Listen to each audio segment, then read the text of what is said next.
Today marks 30 years since the Pharaoh asked me to build him a vessel worthy of crossing the Red Sea and expanding Egypt's trade beyond the Nile. I've spent many evenings like this, wine in hand, watching our ship slip quietly toward the horizon. The sails move steady now, the routes well-traveled, the crews confident in waters that once unsettled even the boldest among us. It's easy to believe it has always been this way. But there was a time when a ship built in Egypt did not dare to leave the safety of the Nile River. Back then, in 2500 BCE, I was already known along the docks for hulls that held firm and joints that did not loosen under weight. My vessels carried stone, grain, cedar beams from distant lands, brought by others who trusted the sea more than we did. My reputation had begun to travel farther than my ships ever had. The evening he sent for me was on an evening much like this one.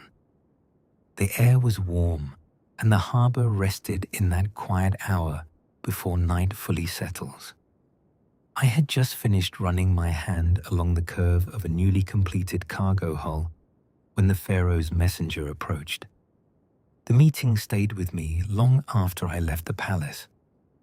He wanted a ship that could cross the Red Sea and return with goods we could not grow, mine, or harvest ourselves. Timber thick enough to change how we built, resin and incense for the temples, copper, gold, ivory, materials that arrived in small amounts and at high cost. Within days, the docks were buzzing. The announcement spread fast. Traders calculated profits. Workers argued about whether the sea could even be trusted. Some were eager.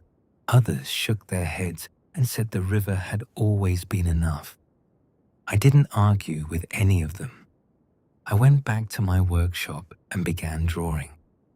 The hull would need to sit deeper and wider than anything we had built before. River vessels ride current. This one would need to ride moving water from every direction. I adjusted the rib spacing, strengthened the frame, changed the angle of the bow so it could rise with swell instead of cutting straight through it. The Pharaoh wanted reach. I wanted a ship that would come back. Men gathered around as the first planks were laid. Some watched with excitement. Others watched as if expecting the wood to split under its own ambition. I said very little. I had built strong ships before. This one would simply go farther. The Pharaoh gave me a budget without limit. I could hire who I needed and source whatever timber, rope, or metal the design required. He wanted the ship built, launched, and tested within a year. It was an ambitious demand for something no one in Egypt had attempted before. I began by bringing in the best hands along the river. Men who understood balance, carpenters who knew how wood bends under pressure, rope makers who could twist fiber thick enough to hold against more than current. I paid well, and I paid on time. That earned attention quickly.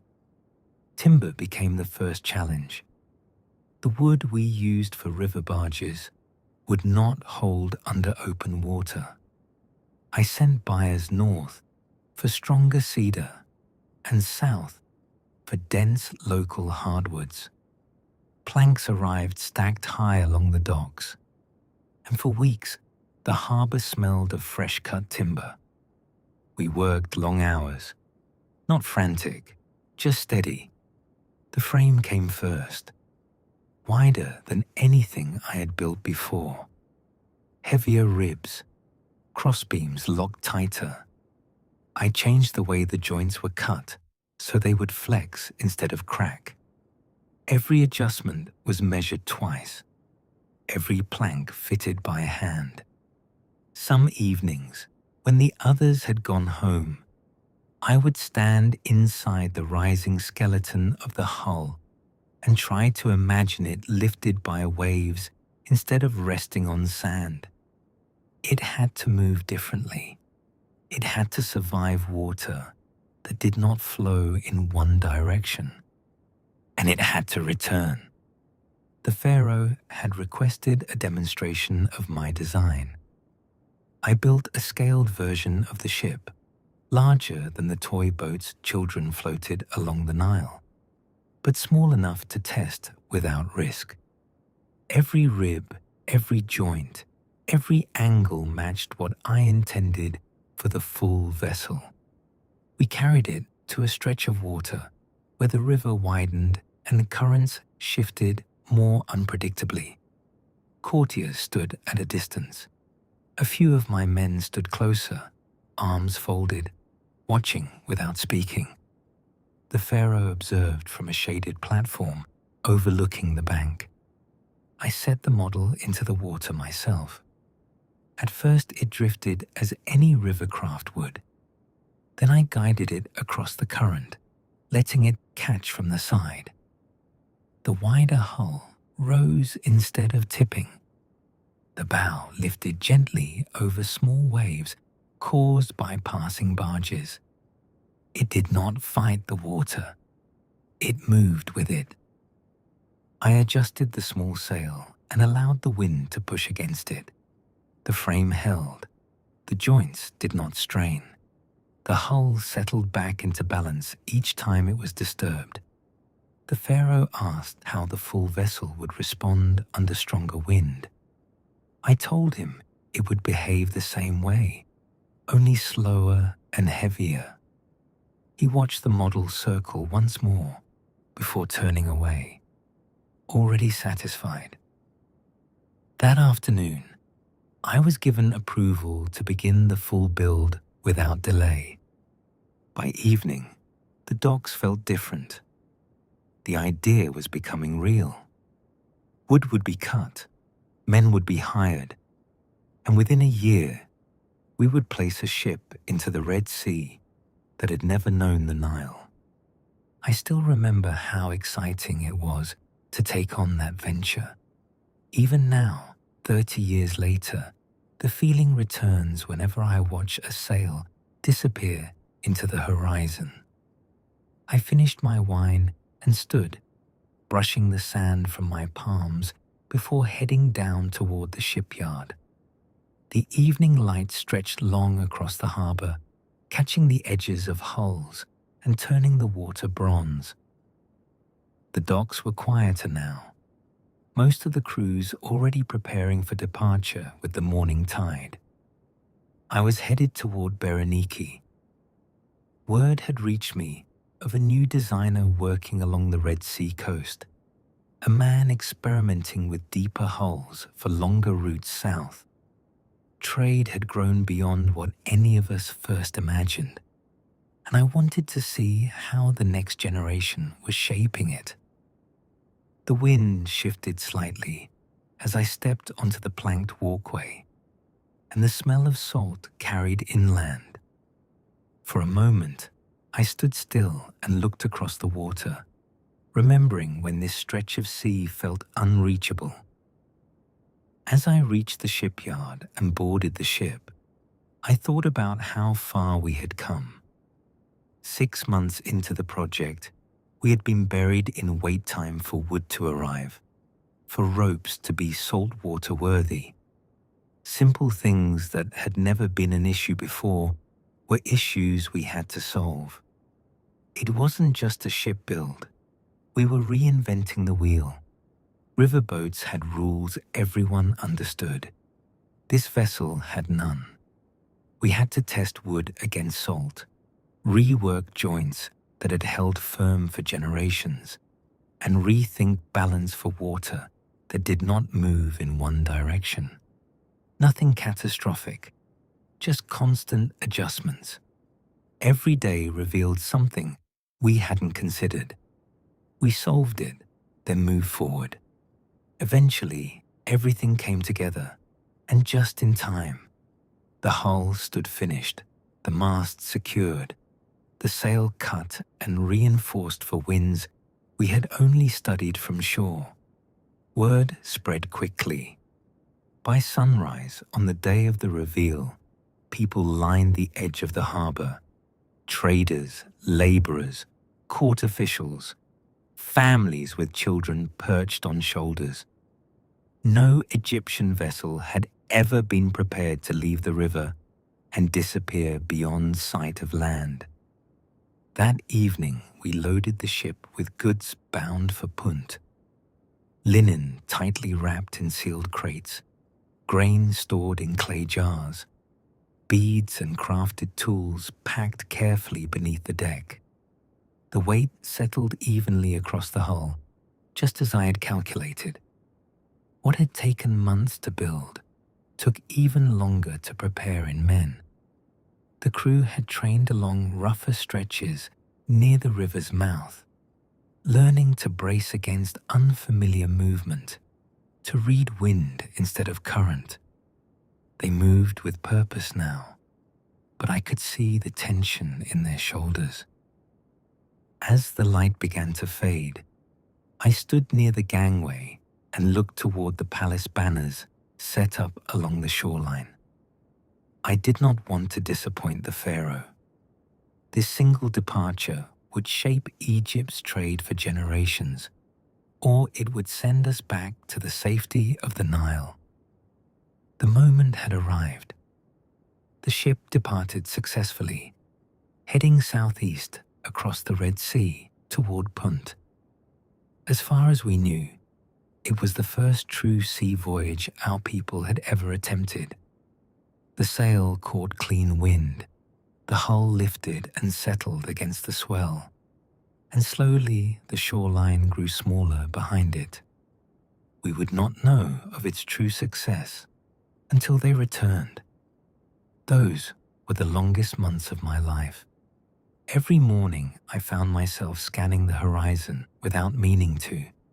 Every shift in wind made me wonder where they were. I had calculated weight, balance, reinforcement, sail strength. But there are things no craftsman can calculate once a ship leaves sight of land. The Pharaoh, however, showed no hesitation. He was so pleased with the design and so certain of its strength that he ordered more vessels to be started immediately.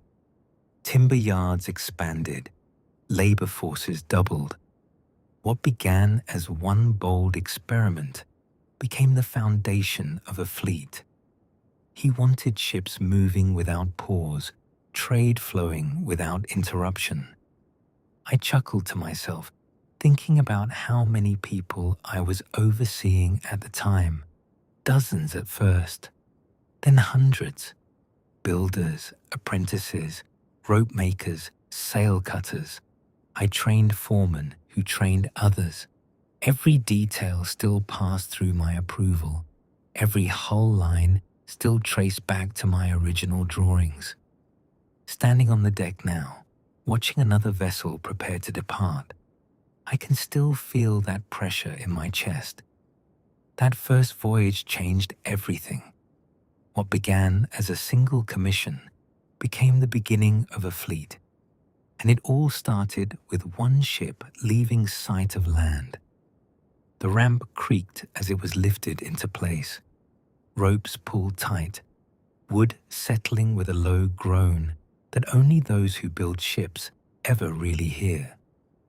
Men moved with quiet rhythm around me, securing cargo, checking sail ties, repeating motions that had once felt uncertain and now felt practiced. I leaned against the rail and looked across the harbor. Since that first voyage, we had built more than I can count without pausing. Dozens in the early years, then more. Trade routes that once felt like a gamble became routine passages. The Red Sea no longer seemed distant or unpredictable. We mapped its patterns, learned its seasons, understood when to sail and when to wait. Punt was no longer a rumor whispered by merchants. It was a destination. Incense returned in heavy bundles. Gold dust sealed in jars. Ebony and ivory carefully wrapped and stacked beneath deck planks, built from the same cedar that once kept me awake at night. Other ports followed. Word travels when goods move steadily. What began as a single commission grew into a fleet that rarely rested. Ships departed with the tide and returned with holds full and crews hardened by open water. Egypt's reach extended beyond the riverbanks, and no one questioned it anymore. The ramp locked into place with a final thud. By first light, the sails were raised, and the harbor gave way behind us. Even after all these years, the moment a ship leaves shore never loses its weight. The water widens, the air changes, the land begins to shrink until it is no longer a place you can rely on, only a memory behind you. The Red Sea does not flow the way the Nile does. It breathes. Long swells rise and settle beneath the hull, steady and patient. The wind moves in open patterns, not guided by riverbanks or cliffs. You feel smaller out here. Not threatened, just aware. I stood near the bow as we cleared the coastline, letting the salt settle on my skin. The crew moved with quiet confidence, adjusting sail lines with the kind of rhythm that only comes from repetition. Years ago, these same waters would have tightened every jaw on deck. Now they simply demanded attention. Flying fish broke the surface ahead of us, flashing silver in the morning light before disappearing again. The sea held colors the Nile never did, deep blue in the distance, green where the sun struck shallow reefs beneath us. At midday, the surface mirrored the sky so completely that it felt as though we were suspended between two horizons. I thought about that first voyage often as we moved south. Back then, every swell felt like a question. Every shift in wind forced a correction. Now the hull responded exactly as it was meant to. The weight of cargo sat balanced. The mast held firm against crosswinds. Years of refinement had made these waters predictable in ways we once believed impossible. We passed other vessels along the route, some ours, some belonging to traders who had followed the path we carved. Sails marked with foreign symbols cut across the distance. Trade routes rarely stay empty once they prove themselves. At night, the sky opened in a way it never does inland. Stars pressed close above us, brighter without the dust of the river valley. The crew rotated watch in calm voices. The sea darkened, but did not grow hostile. It moved beneath us in long patterns, steady and deliberate. There is a certain peace that only open water offers. No walls, no stone, no crowd watching from shore, only wind, wood, and direction. On the third day, the air grew warmer. The wind shifted slightly east. I recognized the change without needing to be told. These were the same signs we had recorded on earlier expeditions. The coast of Punt lay further south along this line. The men began speaking of incense groves and gold traders long before land came into view. Some had made this journey before. Others were seeing these waters for the first time. I watched the younger ones study the horizon, their eyes carrying the same curiosity I once felt. We sailed past stretches of rugged coastline where mountains rose sharply from the sea. The land here looked different from Egypt, harsher in shape, less forgiving. Small inlets appeared along the shore, natural harbors formed by stone and time. Birds circled overhead more frequently by the fifth day. That was always the sign. Where birds gather, land is near. By late afternoon, the lookout called out from the mast. A dark line along the horizon. The crew did not cheer. They smiled. Land approached slowly, revealing low hills and clustered trees along the shoreline. Smoke rose faintly inland. The scent of something unfamiliar reached us before we docked. Resin, spice, wood, unlike our own. Punt. As we reduced sail and guided the hull toward the harbor, I felt that same quiet excitement I had known 30 years earlier. Not fear, not uncertainty, expansion. The ship eased into calmer water near the coast, and the harbor opened before us. Other vessels anchored along the shore, goods stacked beneath woven shelters, traders moving with purpose between ships and land. The young designer I had come to meet was somewhere beyond that shoreline. The ramp lowered slowly until it pressed into the sand. The hull shifted once and settled. Ropes tightened along the posts we had tied to many times before. There was no pause this time. The crew moved immediately. Punt was no longer distant or uncertain. It was part of the rhythm of trade. Men on shore recognized our markings before the anchor even dropped. A few nodded in greeting as they approached. The harbor had grown since my early visits. More vessels lined the inlet now, Egyptian hulls among them, their construction unmistakable even from a distance. Others bore different shapes, stitched planks, broader beams, sails cut at sharper angles to catch coastal winds. Cargo began unloading without discussion. Linen for resin, grain for ivory, beads for gold. The exchange had long since settled into patterns that required little negotiation. I stepped off the ramp once the flow of men thinned. The sand gave slightly under my weight, just as it always had. The air carried the same heavy scent of incense drying in the sun. Traders moved with purpose between shaded structures. Nothing about this felt new. But I was not here for trade. Somewhere beyond the shoreline, beyond the warehouses and stacked timber, was the young designer I had come to meet. A man asking different questions about depth and wind. A man shaping hulls for longer routes south.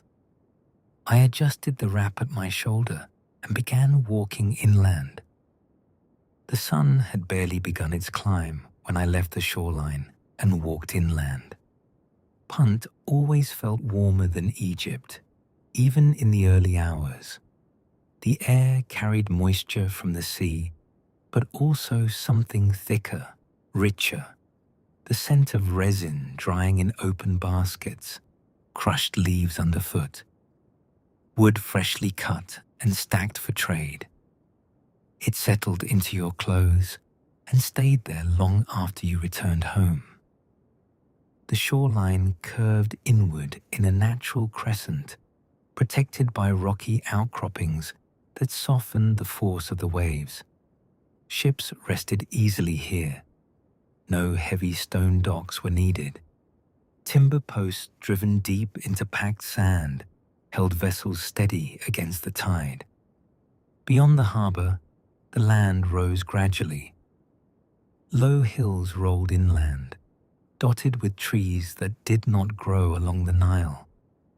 Their trunks were twisted, bark darker, leaves broader and waxed against the heat. Some of the men harvesting resin worked carefully along those slopes, making shallow cuts and collecting sap in clay bowls. Incense trees. That was what had first drawn Egypt's interest generations ago. Smoke from cooking fires drifted upward in thin lines, carrying the scent of unfamiliar spices. Markets were already active. Traders from inland kingdoms stood beside coastal merchants, their goods laid out on woven mats. Ivory, animal skins, carved wooden vessels, beads of stone polished smooth by hand. The colors here were deeper than those of the Nile Valley. Reds richer, greens darker. Even the sand held a faint golden hue under direct light. Children ran between the stalls without fear of the anchored ships behind them. Trade had become routine. Egyptian sails no longer drew crowds. They drew business. I walked slowly, not as a stranger, but not entirely as a local either. I had stood on this shoreline many times before, but I never hurried through it. Punt was not built from stone monuments and carved walls. Its strength was movement, exchange, growth. Wood workshops lined the inland path. Long beams rested on supports, shaped with tools that differed slightly from our own. I paused near one yard and studied the curvature of a partially formed hull. The lines were sharper, the keel deeper, built for longer stretches along open coastline rather than return crossings.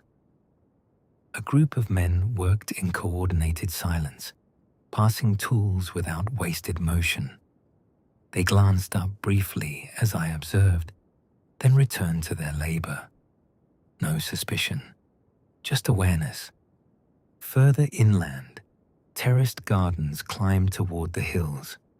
Irrigation channels cut narrow lines through packed earth, directing water where it was needed most.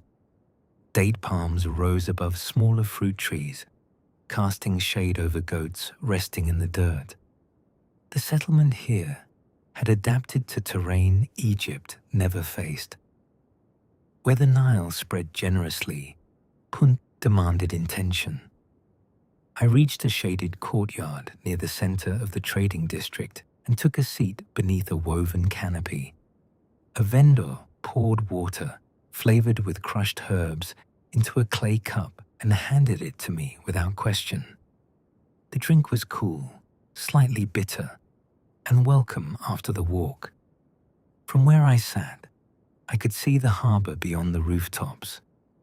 Egyptian hulls rested beside Punt vessels, their differences obvious even at a distance. Ours broader at the midsection, theirs angled differently toward the bow. Trade had not erased distinction. It had sharpened it. Men negotiated quietly across low tables. Translators moved between them, though fewer were needed now than in earlier years. Shared voyages had done what language once struggled to accomplish. As the morning wore on, the heat intensified. Workers adjusted their pace accordingly. Shade became valuable. Movement slowed, but did not stop. Goods continued changing hands. Ships continued loading. I stood again and continued walking toward the outer edge of the settlement, where workshops gave way to open land. The sea remained visible behind me, blue stretching beyond the anchored fleet. Inland, the terrain shifted toward rockier ground, hills rising steeper the farther you traveled. This place had always stood out to me because it felt independent of the Nile's rhythm. It did not rely on predictable flood seasons. It did not wait for water to decide its year. It shaped itself around what the land offered. And yet, here we were, connected now by wood and sail. By midday, I found myself near a higher ridge overlooking both harbour and settlement. From there, the view made the relationship clear. Ships in ordered lines, markets active beneath woven coverings, hills beyond, quiet and watchful. Punt was not a distant outpost anymore. It was part of a network. I remained there for a while, letting the sun press against my shoulders, listening to the layered sounds of trade below. Hammers striking wood, voices rising and falling in negotiation, the steady lap of water against hulls. The young designer I had come to meet would not expect me until evening. That suited me well. There is value in arriving early and observing before speaking. By the time the shadows began to lengthen, I had walked the length of the settlement and back again. I had seen new sail cuts, altered hull lines, deeper keels. I had watched how Punt adapted its builds to longer coastal routes southward, beyond what Egypt currently attempted. The sea does not remain still for long. Neither do those who live by it. As the afternoon softened and the harbour shifted toward evening preparation, I made my way toward the workshop I'd been told to find, the one closest to the western slope where newer vessels were taking shape. I followed the path along the western slope until the noise of the main market thinned behind me. The workshop stood slightly apart from the others, larger than most, open on one side to the sea breeze. Long beams rested on elevated supports, and the skeleton of a new hull rose from the ground, with sharper lines than those common in Egypt. Tools lay organized along a low table. The scent of fresh-cut wood, mixed with salt air, and the steady rhythm of shaping and sanding carried through the space. I stepped just inside the shade of the structure and paused without announcing myself. A handful of builders moved around the frame with practiced coordination, adjusting measurements, checking alignment, speaking in brief exchanges. This was no temporary yard. It was intentional, focused. I let my eyes travel along the curvature of the keel and the angle of the ribs, taking in the differences before the man I had come to see finally looked up and met my gaze.